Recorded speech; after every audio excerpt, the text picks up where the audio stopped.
Dear students of class 11th Commerce, Assalamu alaikum to all of you.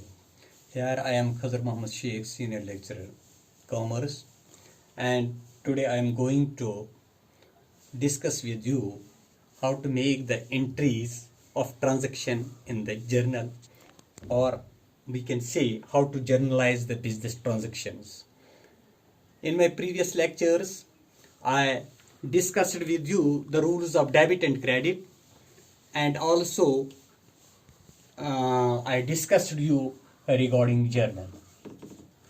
तो आज हम जो है हमें जर्नल में किस तरह से बिजनेस ट्रांजैक्शंस का इंदराज किया जाता है, उनको कैसे रिकॉर्ड किया जाता है, तो आज इसी टॉपिक पे बात होगी और देखेंगे कि हम कैसे जर्नल में एंट्रीज को रिकॉर्ड करेंगे। तो इस सिलसिले में मैंने पहले ही आपसे जब रूल्स ऑफ डेबिट और क्रेडिट शेयर किए थे तो वहाँ पर दो अप्रोच थे, एक था ट्रेडिशनल अप्रोच और दूसरा मॉडर्न अप्रोच। और ट्रेडिशनल अप्रोच में मैंने आपके साथ डिस्कस किया कि पर्सनल अकाउंट्स में debit the receiver, number one debit the receiver, credit the giver. और रियल अकाउंट्स में यानी एसेट्स में debit what comes in, credit what goes out. और इसी तरह से तीसरा जो था नॉमिनल अकाउंट्स में debit all losses and expenses and credit all gains and incomes। तो ये ट्रेडिशनल अप्रोच था। और इसी तरह से मैंने आपके साथ शेयर किया मॉडर्न अप्रोच।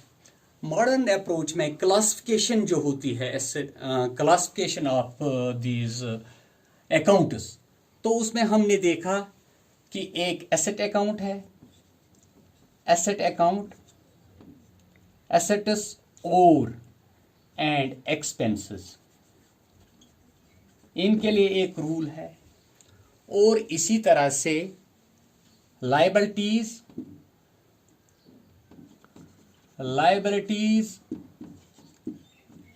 कैपिटल और रेवेन्यू के लिए एक रूल है।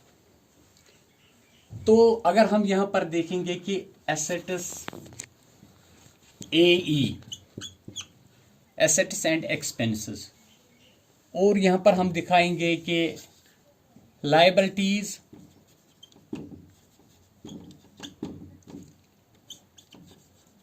कैपिटल एंड रेवेन्यू, इसके लिए एक रूल है। एई एसेट्स एंड एक्सपेंसेस के लिए रूल है कि when there is increase in assets, increase in assets debited, decrease in assets,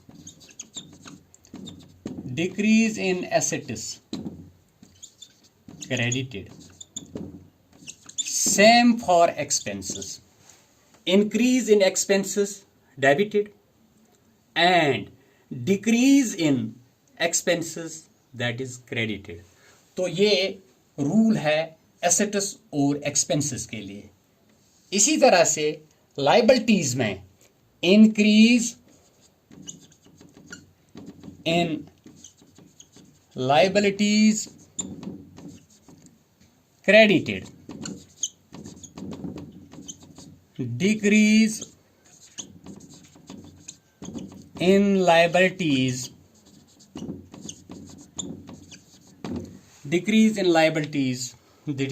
that is debited। Same is the case with capital, increase in capital that is credited and in decrease in capital that is debited. Same with revenue, increase in revenue, that is credited, and decrease in revenue, that is debited. तो अब आपके लिए इन चीज़ों को easy बनाने के लिए और किस तरह से हम यहाँ पर ट्रांजैक्शंस को रिकॉर्ड करेंगे जर्नल में, तो यहाँ पर कुछ ट्रांजैक्शंस हैं उनको लेकर हम बात करेंगे और इन ट्रांजैक्शंस को हम जर्नल में रिकॉर्ड करेंगे। तो यहाँ पर हम एक बनाएंगे जर्नल।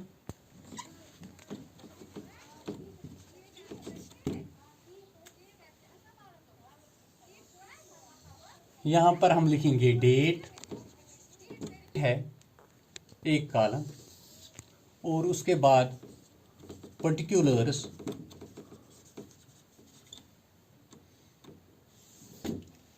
LF यानी लेजर फोलियो, और फिर हम लिखेंगे यहाँ पर यह है डेबिट कॉलम और यह है क्रेडिट कॉलम। तो इस तरह से ये ट्रांजैक्शंस जो दिए हैं इनको हम यहाँ पे रिकॉर्ड करेंगे।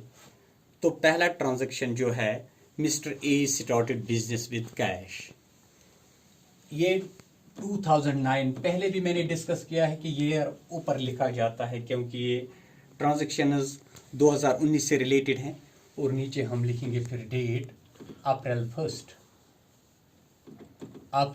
1। तो इसमें जो ट्रांजैक्शन है that is mister A started business with cash. जैसा कि मैंने ऑलरेडी कहा कि AE एसेट्स और एक्सपेंसेस के लिए एक रूल है, और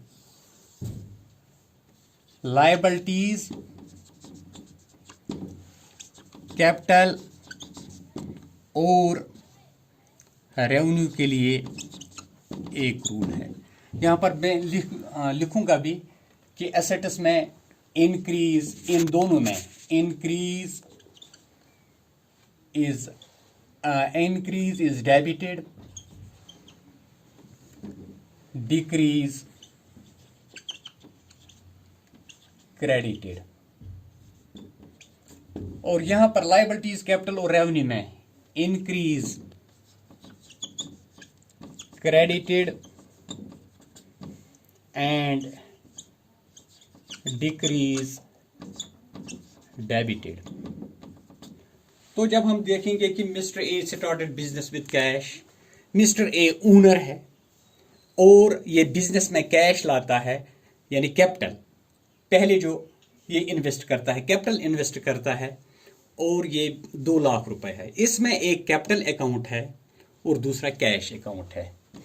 कैपिटल अकाउंट और कैश अकाउंट, कैश जो है एसेट है। हम देखेंगे कि जब ये 2 लाख रुपए कैपिटल लाएगा तो कैश में इंक्रीज हुआ, और जब एसेट में इंक्रीज होता है तो उसको हम डेबिट करते हैं।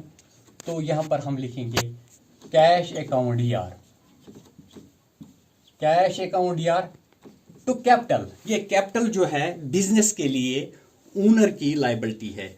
This capital owes business to the owner, और ये कैपिटल जो है कैपिटल में भी इंक्रीज हुआ है, और लेकिन कैपिटल की इंक्रीज को हम क्रेडिट करते हैं। तो हम यहां पर लिखेंगे to capital account, to capital account. और 2 लाख है, 2 लाख यहां डेबिट में भी लिखेंगे और क्रेडिट में भी। बीइंग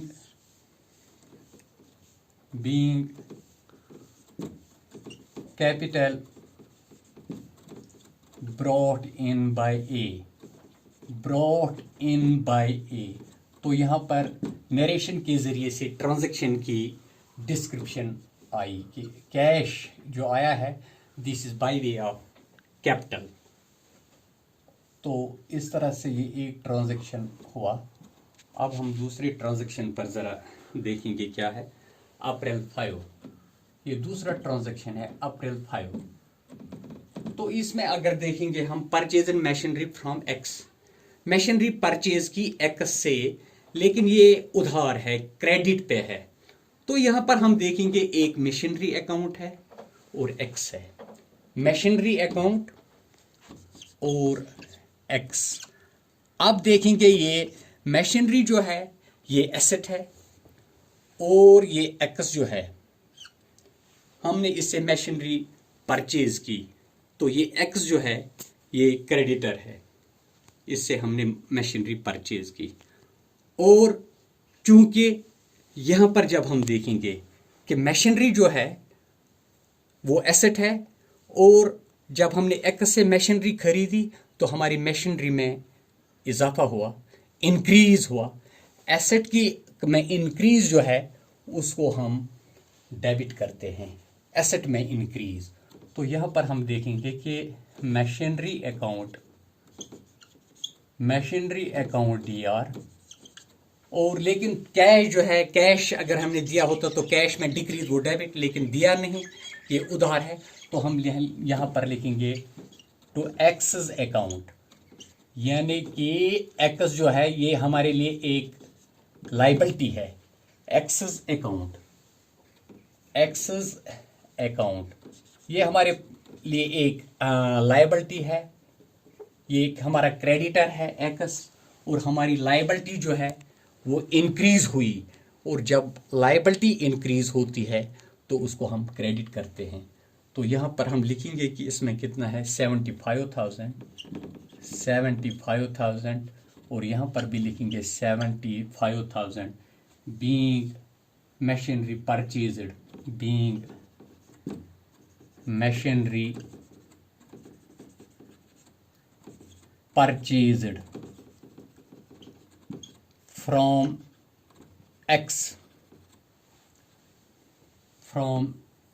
एक्स, और ये क्रेडिट है फ्रॉम एक्स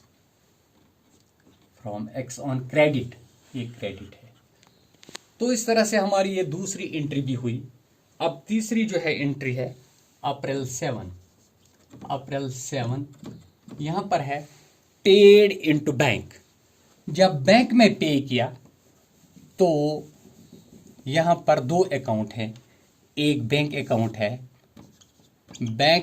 है और दूसरा कैश अकाउंट है, और बैंक अकाउंट भी एसेट है और कैश अकाउंट भी एसेट है।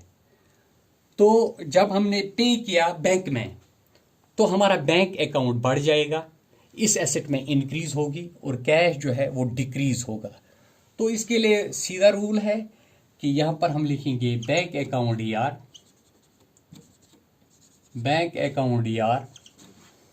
टू कैश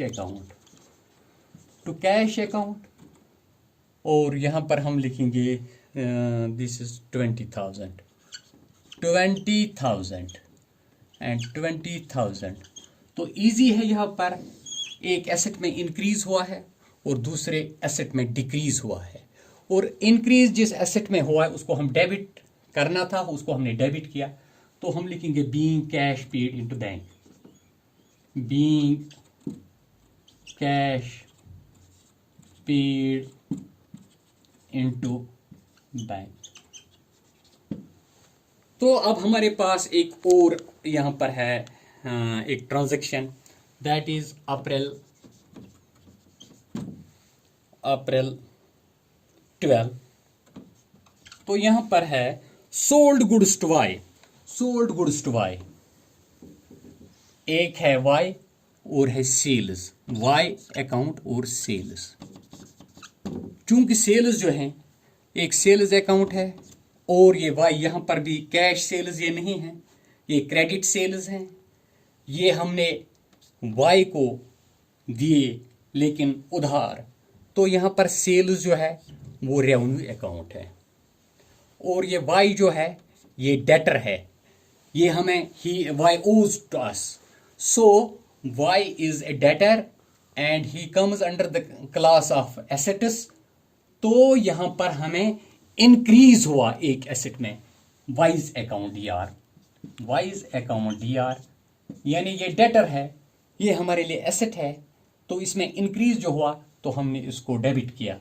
और सेल्स जो हैं, तो सेल्स अकाउंट, जब हम देखेंगे कि सेल्स अकाउंट जो है, सेल्स से हमारा रेवेन्यू जो वो बढ़ जाएगा। अगर हमारा रेवेन्यू बढ़ गया तो हमने ये लायबिलिटी, ये इसके लिए रूल है, जब रेवेन्यू में इंक्रीज होता है तो उसको हम क्रेडिट करते हैं, इसीलिए मैंने यहाँ पर सेल्स को क्रेडिट किया। तो यहाँ पर हम लिखेंगे sold goods to Y, that is for 30,000, तो 30,000 यहाँ पर हम लिखेंगे। Being goods sold to Y, being goods sold to Y on credit, तो इस तरह से ये एंट्री भी हुई। फिर अप्रैल 15 है, अप्रैल 15, तो इसमें हम देखेंगे कि यहाँ पर परचेज गुड्स फ्रॉम जेड, यहाँ पर गुड्स जो हैं वो हमने परचेज किए जेड से। तो यहाँ पर भी ऐसे ही लिखेंगे हम परचेज अकाउंट, यार परचेज अकाउंट DR टू जेड्स अकाउंट। चूंकि परचेजेस जो है ये परचेजेस में जब इंक्रीज होता है, तो परचेजेस में जब इंक्रीज होता है, ये एक्सपेंसेस में जब इंक्रीज होता है तो उसको हम डेबिट करते हैं, इसीलिए परचेज को हमने डेबिट किया। और ये जेड जो है ये हमारा क्रेडिटर है, तो इसमें भी इंक्रीज है, और जब लाइबिलिटी में इंक्रीज होता है उसको क्रेडिट करते हैं। तो यहाँ पर ये 50,000 है, 50,000 है, तो हमने यहाँ पर लिखा ये 50,000, तो यहाँ पर लिखेंगे हम being goods purchased from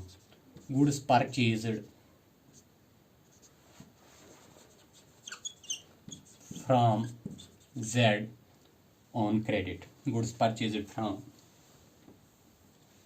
Z on credit। तो ये ट्रांजैक्शन भी हुआ। अब नेक्स्ट ट्रांजैक्शन है वो है अप्रैल 18।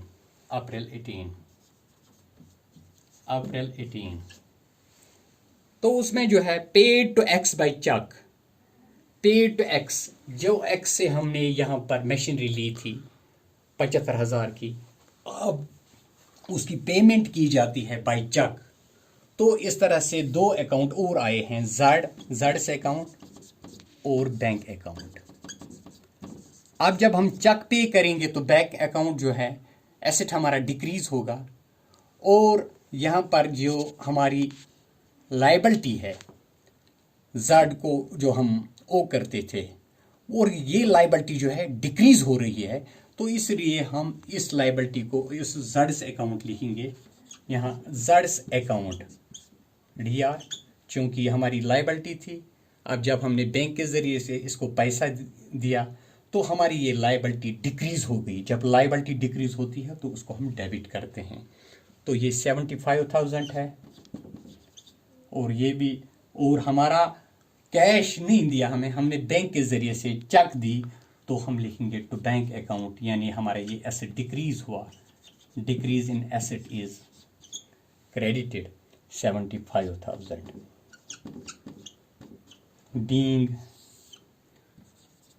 being payment made to Z by check, तो ऐसे ये हुआ। तो नेक्स्ट जो ट्रांजैक्शन जो है that is cash sales.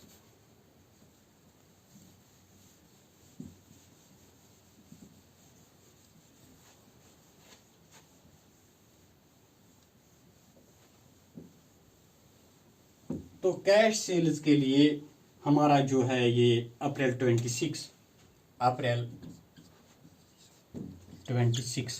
Cash sales, यानी सेल्स हुए लेकिन कैश में।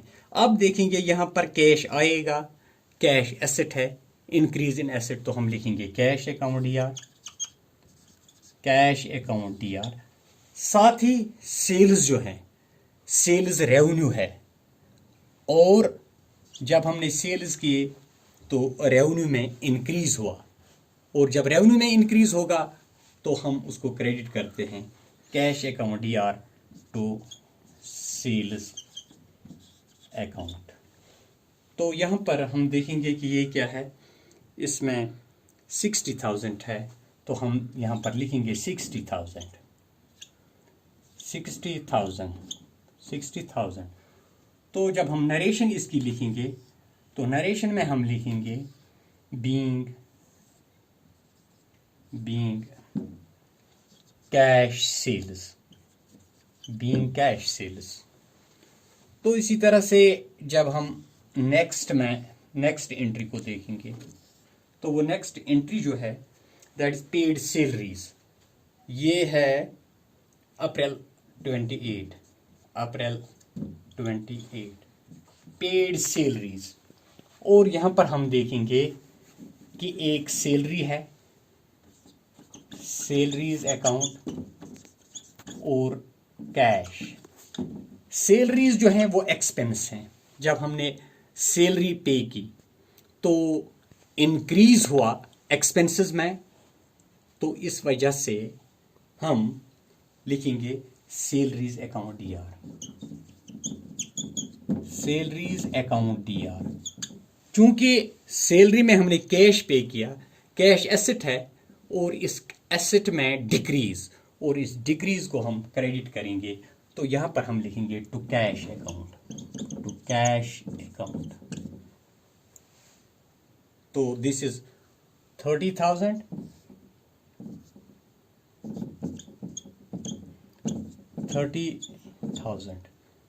तो यहां पर हम इसमें लिखेंगे बीइंग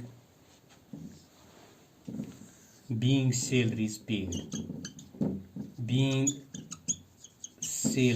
पेड। तो ऐसे ही हमें है फिर रेंट पेड। यहां पर हमने देखा कि सैलरीज जो हैं वो एक्सपेंस हैं बिजनेस के लिए, और जब एक्सपेंसेस में इंक्रीज होता है तो उस इंक्रीज इन एक्सपेंस को डेबिट करते हैं। और कैश एसेट है, कैश में जो है डिक्रीज हुआ है तो उसको हमने क्रेडिट किया। इसी तरह से यहां पर है अप्रैल 30 तो यहां पर रेंट पे किया तो हम लिखेंगे rent account DR to cash account. तो ये है 15,000।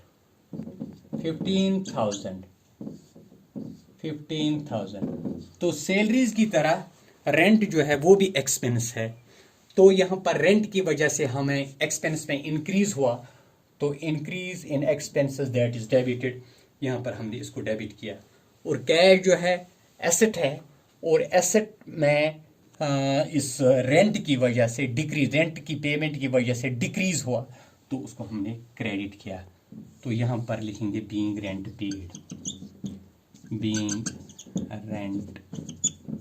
पेड। ओके स्टूडेंट्स, नेक्स्ट इंशाल्लाह बाय टुमारो। Thank you.